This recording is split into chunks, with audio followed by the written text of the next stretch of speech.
Welcome बच्चों।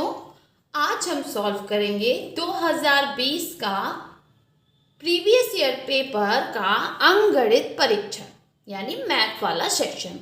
इसमें total आपको 20 क्वेश्चंस आते हैं। चलिए हम स्टार्ट करते हैं। पहला क्वेश्चन है हमारा, 7 अंकों की बड़ी से बड़ी संख्या तथा 4 अंकों की छोटी से छोटी संख्या में कितना अंतर है। इसे हम कैसे सॉल्व करेंगे? 7 अंकों की बड़ी से बड़ी संख्या कैसे लिखते हैं? 7 बार 9। 4 अंकों की छोटी से छोटी संख्या क्या हो जाएगी? 1 लिखेंगे और उसके बाद बचे 3 अंक, तो 3 शून्य। ये शॉर्ट ट्रिक है लिखने की। ठीक है बच्चों, अब इसका अंतर निकाल लीजिए। बड़ी संख्या से छोटी संख्या को घटा दीजिए। घटाने पे देखिए, 9 में से 0 गया 9, 9 में से 0 गया 9, 9 में से 0 गया 9, 9 में से 1 गया 8 और ये तीनों 9 ऐसे उतर जाएंगे। यानी 3 बार 9 8 और फिर 3 बार 9 आपका आंसर होगा। शब्दों में अगर हम इसको पढ़ें तो 99,98,999 हमारा उत्तर सही हो गया डी वाला, 99,98,999। अगला प्रश्न देखते हैं बच्चों। 6 अंकों की बड़ी से बड़ी संख्या तथा 5 अंकों की बड़ी से बड़ी संख्या का अंतर क्या है? 6 अंकों की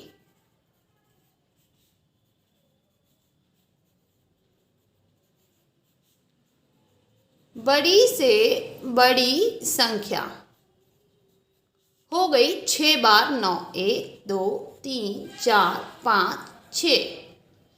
अगर हम इसको ऐसे पढ़े तो 9,99,999।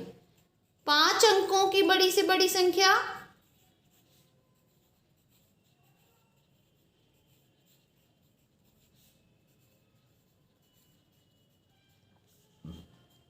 पांच बार 9 यानी 99,999। अब हमें इसका अंतर ज्ञात करना है।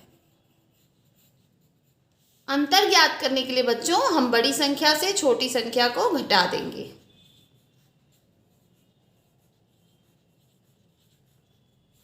नौ में से 9 गया 0, 0 0 0 0, यहाँ पे 9।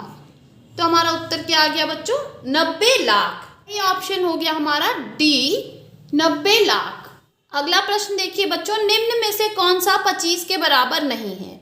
ये आपको कुछ इक्वेशंस दिए हैं और पूछ रहा है कि निम्न में से कौन 25 के बराबर नहीं है।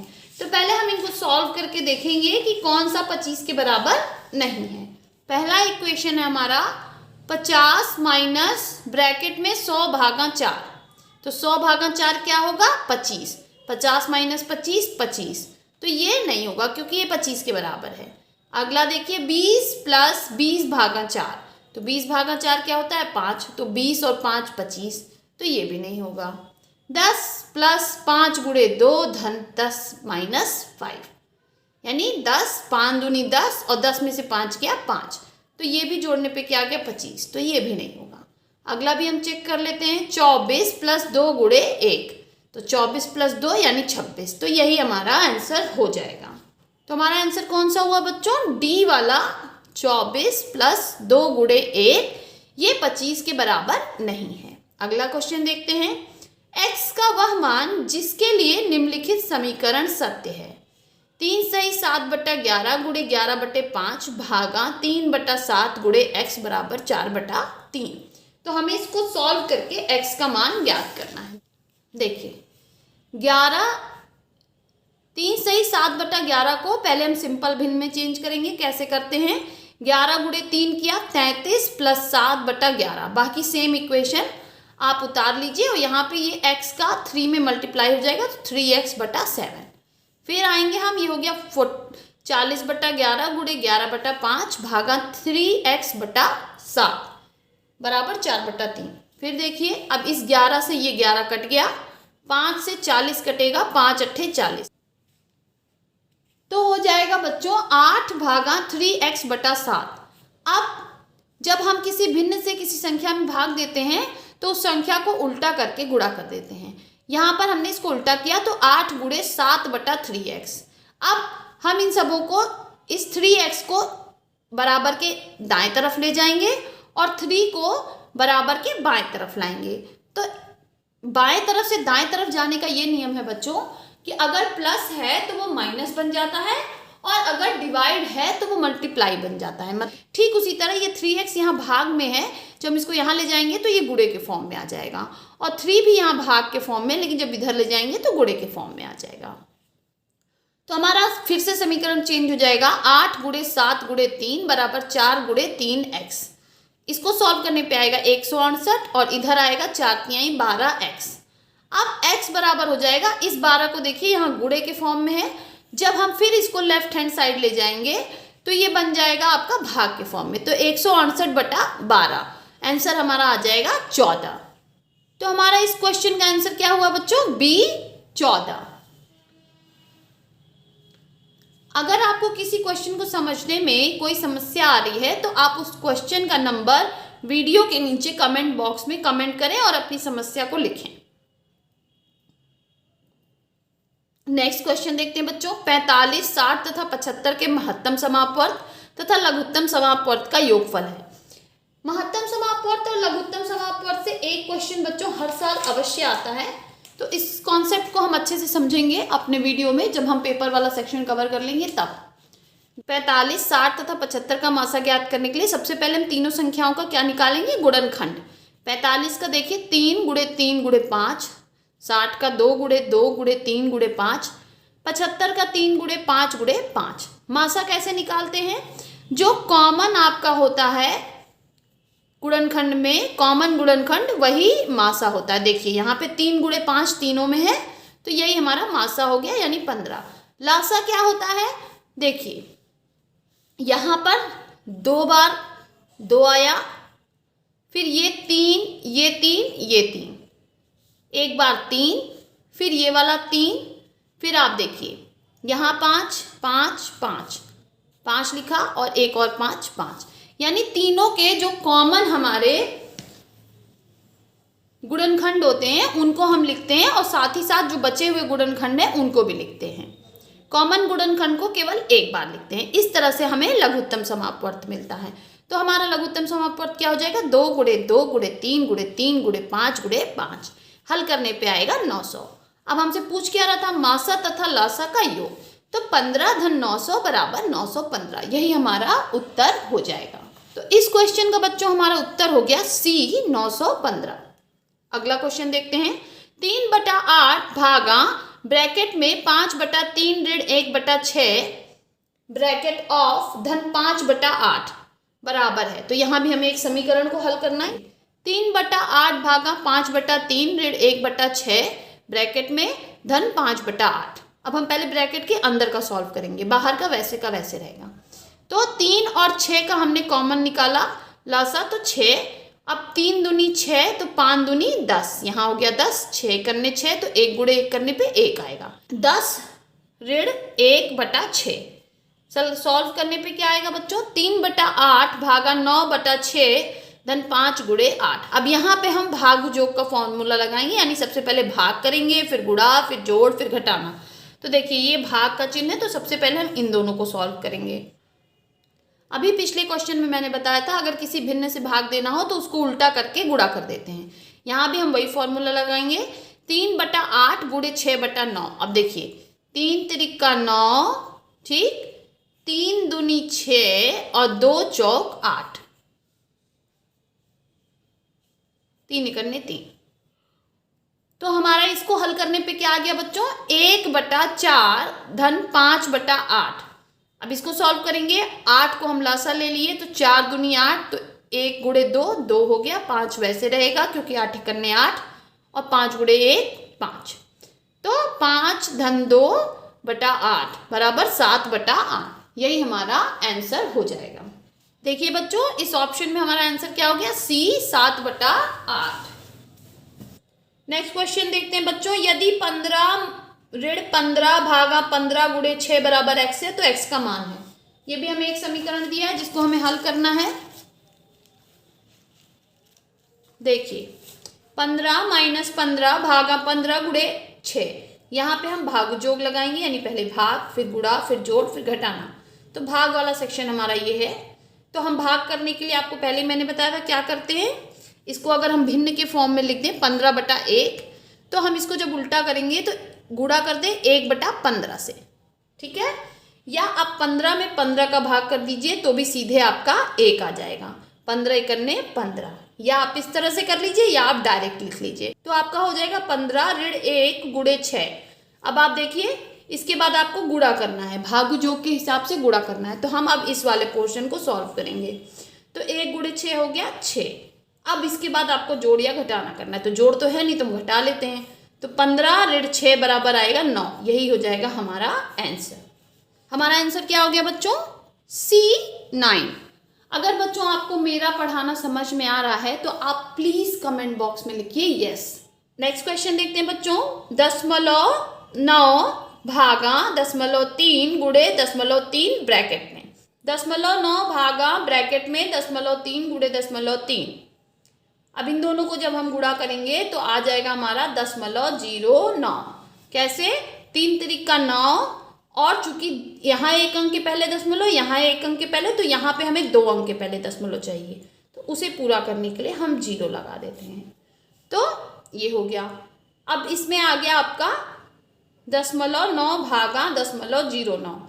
इसको भिन्न के रूप में लिख लिया हमने, 0.9 भागा 0.09। ऊपर और नीचे 100 का गुणा करेंगे। आपको पता है कि किसी भी भिन्न में ऊपर और नीचे समान संख्या से गुणा करने से भिन्न पे कोई फर्क नहीं पड़ता है। तो देखिए ये दशमलव हट जाएगा, और जब हम इसका गुणा करेंगे तो ऊपर वाला आ जाएगा 90, और नीचे वाले 2 0 से 2 दशमलव कट जाएंगे तो नीचे आ जाएगा 9। अब 90/9 होता है 10। तो यही हो गया हमारा आंसर। तो इस क्वेश्चन का आंसर क्या हो गया बच्चों? D 10। अगला क्वेश्चन देखते हैं। यदि एक संख्या B एक अन्य संख्या C से 10% कम है तथा C 150 से 5% अधिक है तो B का मान क्या होगा? प्रश्न में दिया है कि C 150 से 5% अधिक है। इसका मतलब क्या हुआ कि C 150 प्लस 150 के 5%, यानी 150 गुणे 5/100 अधिक है, तो हमने जोड़ दिया। अब इसको हल करेंगे, देखिए कैसे हल होगा। इस 0 से ये 0 कट जाएगा, 5 से ये 10 कटेगा, 2 आएगा, 2 से 15 में भाग देंगे तो 7.5 आएगा। जोड़ने पे हमारा हो जाएगा 157.5। अब B क्या दिया हुआ था? B दिया हुआ था C से 10% कम। अब C आ गया हमारा, तो 157.5 ऋण C का 10% कम, यानी 157.5 गुणे 10/100। अब देखिए ये 0 इस 0 से कट गया, और इस 0 की वजह से ये दशमलव 1 अंक आगे खिसक जाएगा, तो हो गया 157.5 ऋण 15.75। हल करने पे क्या आएगा बच्चों? 141.75। हमारा कौन सा सही हो जाएगा? 141.75 यानी D। अगला प्रश्न देखते हैं बच्चों। 175 ग्राम के 10% का 5% बराबर है। 175 ग्राम का 10% का 5%, तो 175 गुणे 10/100 गुणे 5/100। देखिए अब हल करने पे क्या होगा? ये इससे कट जाएगा, यहाँ नीचे बचेगा 1000, तो 175 गुणे 5/1000। इसका मल्टीप्लाई करिए 875/1000। अब देखिए 1 0 हटा तो यहाँ दशमलव गया, 1 0 हटा तो यहाँ गया, और एक और 0 हटा तो यहाँ गया, तो आंसर हमारा क्या हो गया? 0.875। सही ऑप्शन हमारा क्या हो गया बेटा? 50 का C 0.875 ग्राम। नेक्स्ट क्वेश्चन देखते हैं बच्चों। निम्न व्यंजक का निकटतम परिणाम पूर्ण संख्या में है। अब ये एक आपको व्यंजक दिया है, इसका निकटतम मान हमें ज्ञात करना है पूर्ण संख्या में। इसके लिए क्या करते हैं बच्चों? पहले पूरे समीकरण को निकटतम मान में बदल देते हैं पूर्ण संख्या में। देखिए कैसे करेंगे। देखिए 49 49.6 गुणे 10.2 ऋण 7.1 गुणे 29.7 ऋण 5.1 गुणे 20.1। अब निकटतम मान लेंगे। कैसे? 49.6 का हो जाएगा 50, इसका 10, 7, 29.7 बन जाएगा 30, 5.1 बनेगा 5, और 20.1 बनेगा 20। देखिए अब इन दोनों का गुणा हो गया, इन दोनों का गुणा हो जाएगा, इन दोनों का गुणा हो जाएगा। क्यों? भाग योग के हिसाब से यहाँ पे गुणा है तो सबसे पहले हमें गुणा करना है। ये बन गया 500 ऋण 210 ऋण 100। अब इन दोनों को जोड़ देंगे तो हो जाएगा 500 ऋण 310, हल करने पे आएगा 190। ये हो गया हमारा आंसर। तो इसका हमारा सही आंसर क्या हो गया बच्चों? डी 190। अगला क्वेश्चन देखते हैं। एक पार्क 1500 मीटर लंबा तथा 750 मीटर चौड़ा है। एक साइकिल सवार को इस पार्क के 4 चक्कर लगाने हैं। 4.5 किलोमीटर प्रति घंटा की चाल से उन्हें कितना समय लगेगा? पार्क है, 1500 मीटर लंबाई है, 750 मीटर चौड़ाई है। एक चक्कर लगाने के लिए साइकिल सवार को इस तरह से जाना पड़ेगा, यानी पूरा परिमाण। तो एक चक्कर लगाने में 1500 धन 1500 धन 750 धन 750, कुल कितना लगा बेटा? 4500 मीटर। आगे बढ़ते हैं। 4 चक्कर लगाने में इसमें 4 का गुणा कर दीजिए, बहुत सिंपल। 4 का गुणा करने पे आएगा आपका 18,000 मीटर। अब चूंकि हमें जो चाल दी हुई है वो किस में दी हुई है? किलोमीटर प्रति घंटा में, तो इसे हमें पहले किलोमीटर में बदलना पड़ेगा। तो आपको पता है कि एक किलोमीटर में 1000 मीटर होते हैं, तो मीटर को किलोमीटर में बदलने के लिए 1000 से भाग देना पड़ता है। तो हम 18,000 में जब 1000 से भाग देंगे तो हमारा उत्तर जो आएगा वो हो जाएगा 18 किलोमीटर। अब हमारा फॉर्मूला है चाल बराबर दूरी बटा समय, लेकिन प्रश्न में हमसे समय पूछ रहा है, तो हम इस फॉर्मूले को चेंज कर लेते हैं। इसको यहाँ ले जाएंगे और इसको यहाँ ले आएंगे, तो समय बराबर हो जाएगा दूरी बटा चाल। दूरी हमें दी है 18 किलोमीटर, चाल है 4.5 किलोमीटर प्रति घंटा। तो अब आप ये दशमलव यहाँ से हटाएंगे तो यहाँ एक 0 बढ़ जाएगा, तो हो जाएगा 180/45। भाग देने पे बच्चों आएगा 4, और उत्तर क्या होगा हमारा? 4 घंटे। तो हमारा उत्तर क्या हो गया बच्चों? 4 घंटे।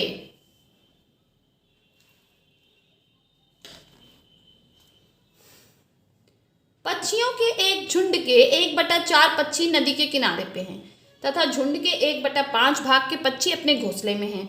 बाकी बचे 22 पक्षी भोजन की तलाश में घूम रहे हैं। घोंसले में कितने पक्षी हैं?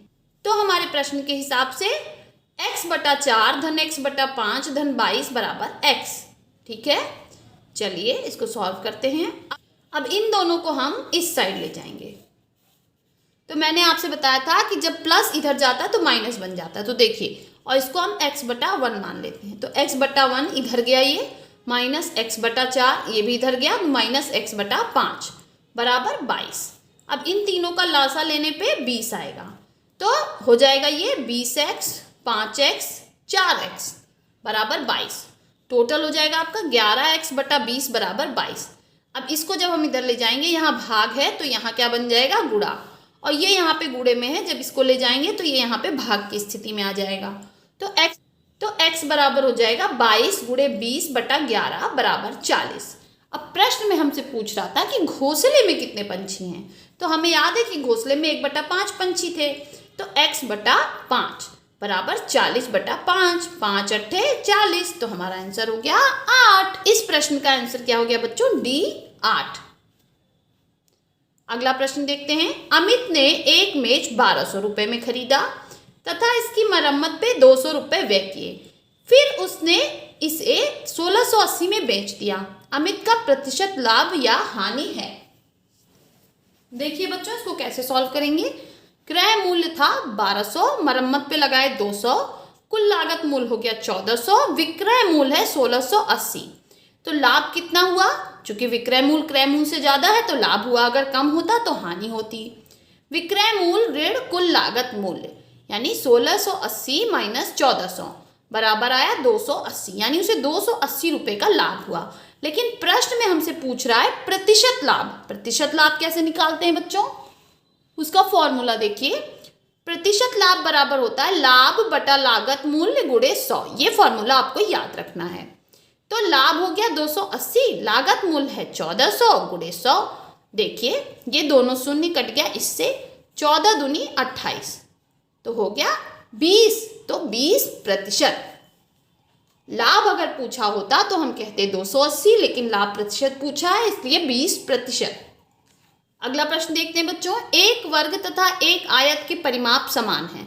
वर्ग की भुजा 16 मीटर है तथा आयत की लंबाई 18 मीटर है। आयत की चौड़ाई कितनी है?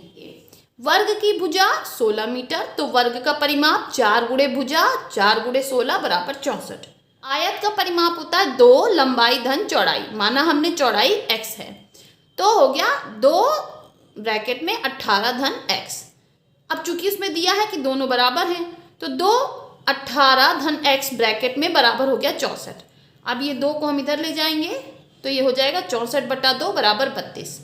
अब ये x, अब इस 18 को इधर ले जाएंगे तो ये माइनस हो जाएगा, तो ये x हो जाएगा 32 माइनस 18 बराबर 14 मीटर।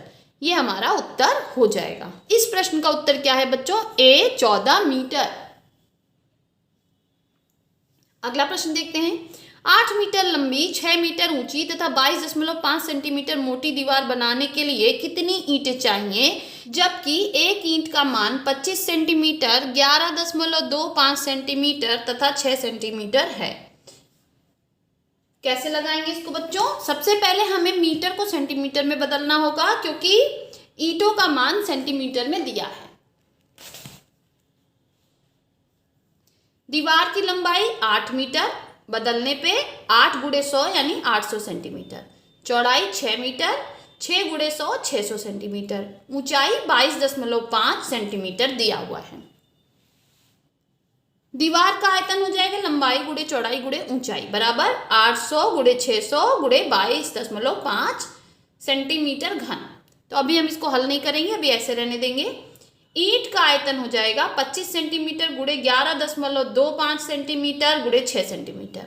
ईंटों, इसलिए ईंटों की संख्या हो गई दीवार का आयतन बटा ईंट का आयतन। तो देखिए हल करने पे आपका आएगा, इसको काटेंगे तो ये हो जाएगा 100, इसको काटेंगे तो ये हो जाएगा 2, इसको काटेंगे 25 चौका 100, 4 दूनी 8 हो गया, तो 8 अठाई 64, टोटल आ गया आपका 6400 ईंटें। तो आंसर हमारा क्या हो गया? 6400 ईंटें।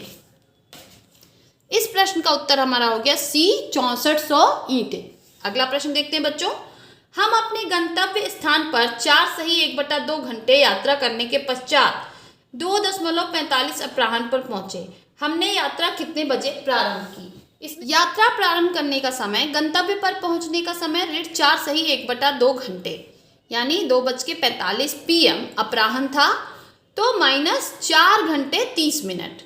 अब इसको हम इस तरह से करेंगे, PM को हम जब कन्वर्ट करते हैं AM में तो यहाँ पे 12 जोड़ देते हैं घंटे में, तो ये हो गया 14 घंटे 45 मिनट माइनस 4 घंटे 30 मिनट। हल करेंगे हम बच्चों तो आएगा 10 घंटा 15 मिनट। तो यानी ये 10:15 हो रहा है 10 AM यानी पूर्वाहन। ठीक है, चूंकि अपराह्न था 2 बजे, तो हम जब उल्टा जाते हैं तो वो पूर्वाहन में कन्वर्ट हो जाता है। तो हमारा सही उत्तर क्या होगा बच्चों? 10:15 पूर्वाहन यानी सी। अगला प्रश्न देखते हैं बच्चों। 640 का अभाज्य गुणनखंड है, तो अभाज्य गुणनखंड हम कैसे निकालते हैं? बहुत सिंपल है। देखिए 640 लिख देंगे, ऐसे लाइन खींचेंगे। सबसे पहले 2 से काटना शुरू करते हैं। देखिए 2 तिहाई 6, 2 दूनी 4 और 0 वैसे का वैसे। फिर 2 से 2 इकन्ने 2, 2 छक 12, फिर 0, फिर 2 से काटेंगे 2 अट्ठे 16, फिर 0, फिर 2 से 2 चौक 8 40, फिर 2 से 2 दूनी 4 20 हो गया। फिर 2 से काटेंगे 2 इकन्ने 2 और 0, फिर 2 से काटेंगे तो 2 पचे 10। अब बचा 5, तो ये 5 से कटेगा, 5 इकन्ने 1 आने पे खत्म हो जाता है। तो हमारा अभाज्य गुणनखंड क्या हो गया? 2 गुणे 2 गुणे 2 गुणे 2 गुणे 2 गुणे 2 गुणे 2 और 5 यानी 3 3 6 1 7 बार 2 और 5। तो देखिए हमारे ऑप्शन में किसमें 7 बार 2 दिया है? देखिए इसमें 3 3 6 1 7 गुणे 5, तो हमारा डी वाला ऑप्शन सही हो जाएगा। Next question. कितने वर्षों में 1200 की राशि 5% वार्षिक साधारण ब्याज की दर से 1800 हो जाएगी? चलिए इसको कैसे लगाते हैं बच्चों। मूलधन दिया है 1200, मिश्र धन दिया है 1800, दर दिया है 5%। ब्याज निकालेंगे पहले। ब्याज बराबर होता है मिश्र धन माइनस मूलधन, तो मिश्र धन है 1800 माइनस 1200 बराबर 600। अब हमें ब्याज पता चल गया, तो हमें फॉर्मूला पता है, ब्याज बराबर मूलधन गुणे दर गुणे समय बटा 100। अब समय ज्ञात करना है तो हम इसको इधर ले जाएंगे 100 को, और मूलधन और दर को नीचे ले आएंगे। तो हमारा फॉर्मूला कैसे कन्वर्ट हो जाएगा, समय बराबर ब्याज गुणे 100 बटा मूलधन गुणे दर। ये चारों चीजें हमें पता है, ब्याज है 600 गुणे 100, मूलधन है 1200 गुणे दर है 5। हल करेंगे, 0 से 0 कट जाएगा बच्चों। देखिए अब ये हो जाएगा 600 बटा 12 पच्चीस 60। हल करेंगे तो 6 दहाई 60, आंसर आएगा हमारा 10 वर्ष। सही उत्तर क्या हो जाएगा बच्चों, ऑप्शन ए 10 वर्ष। अगला क्वेश्चन, लास्ट क्वेश्चन, 140.75 गुणे 0.01 बराबर है। देखिए 140.75 गुणे 0.01। अब आप देखिए यहाँ पे 2 अंक के पास दशमलव है और यहाँ पे भी 2 अंक के बाद 1 से गुणा करने पे संख्या वही सेम टू सेम रहेगी। तो हम इसको ऐसे उतार लेंगे 140.75 इस तरह से। अब देखिए दशमलव कहाँ लगाएंगे, तो 2 अंक के यहाँ है और 2 अंक पे यहाँ, यानी 2 और 2 4। तो पीछे से हम गिनेंगे 1 2 3 4, तो यहाँ पे दशमलव लग जाएगा। तो हमारा आंसर क्या हो जाएगा, 1.4075। सही उत्तर क्या हो जाएगा बच्चों हमारा, सी 1.4075। बाय बाय बच्चों।